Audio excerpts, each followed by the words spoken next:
Жогорку Кеңештин депутаттарын шайлоо 2021-жылдын март айына чейин болот. Бул тууралуу президенттин милдетин аткаруучу Садыр Жапаров өзүнүн соц тармактагы баракчаларында жарыялады. Урматтуу кыргызстандыктар, эч кам санабаңыздар, жасалып жаткан иштерибиздин баары элдин кызыкчылыгы үчүн болуп жатат. Эл 30 жылдан бери талап кылып, бирок максатына жетпей келе жаткан иштер сөзсүз ишке ашырылат. Бут тосуулар болбосо, баш мыйзам эл каалагандай кабыл алынат. Шайлоолор буюрса мартка чейин бүтөт. Парламент июнга чейин олтурбайт. Кечээки мыйзамга запас убакыт алалы деп реформалар июнга чейин бүтүш керек экендигин белгилеп коюшуптур. Кыскасы, парламент июнга чейин олтурат экен деп паника болбогула. 30 жылдан бери тили сайрап, бирок колунан эч нерсе келбеген, эч бир алгылыктуу иш жасаган саясатчыларга ишенбегиле. Баары жакшы болот. Белгилей кетсек, Жогорку Кеңештин алдында кабыл алынган мыйзамда парламенттин депутаттарын кайталап шайлоону өткөрүү тартибин жөнгө салган. Кыргыз Республикасынын президенти жана Жогорку Кеңештин депутаттарын шайлоо жөнүндө Кыргыз Республикасынын конституциялык мыйзамынын 38 жана 63 беренелеринин конституциялык реформа аяктаганга чейин токтото турушу каралган. Шайлоонун даталары Кыргыз Республикасынын мыйзамдарына ылайык конституциялык реформа жүргүзүлгөндөн кийин, бирок 2021-жылдын 1-июнунан кечиктирилбестен белгиленет. Кыргыз Республикасынын аталган мыйзамы расмий жарыяланган учурдан тартып күчүнө кирет жана конституциялык реформа аяктаганга чейин колдонулат.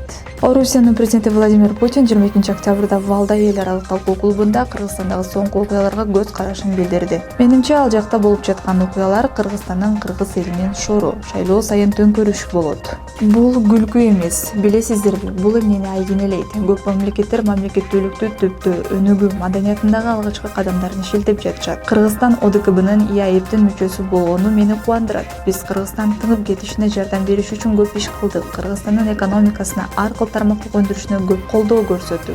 ИАЭПке ыңгайланышуусуна шарт түзүш үчүн $100 миллион бөлдүк. $500 миллион долбоорду ишке ашырдык. Бул эми ондогон миллион гранттарды кошпогондо. Акыркы убактарды эли айтып атам. Бирок албетте ал жакта болуп аткан окуяларга өкүнбөй, кооптонбой карай албайбыз. Бирок көңүлүңүздөрдү буруп коеюн. Биз ал жака кайсы бир саясий күчтөрдү колдоо үчүн кеңешибизди, насаатыбызды берет элек деп кийлигишип киришпейбиз. Биз Кыргызстанда бардыгы калыбына келет, өнүгөт. Биз эң жакшы мамилелерибизди сактап калабыз деген ойдобуз. Эл аралык рейстер менен мекенине кайтып келген казакстандыктар COVID-19 жоктугу жөнүндө күбөлүгү жок болсо бортко киргизилбейт. Бул тууралуу Информбюро KZ Казакстандын башкы мамлекеттик санитардык дарыгери Садвакас Байбакулов шилтеме берүү менен жазат. 26 октябрдан баштап бардык жүргүнчүлөр, анын ичинде Казакстанга эл аралык рейстер менен келген казакстандыктар, мамлекеттик чек арадан өткөнгө чейин 72 сааттан эрте тандалган ПЦР тестинен өткөндүгү жөнүндө сертификатка ээ болушу керек. 5 жашка чейинки балдар ПЦР анализ сертификатынан бошотулат. Чет өлкөлөргө же азыркы учурда чет өлкөлөргө учууну пландаштырган казакстандыктар ушул талаптарды эске алышы керек,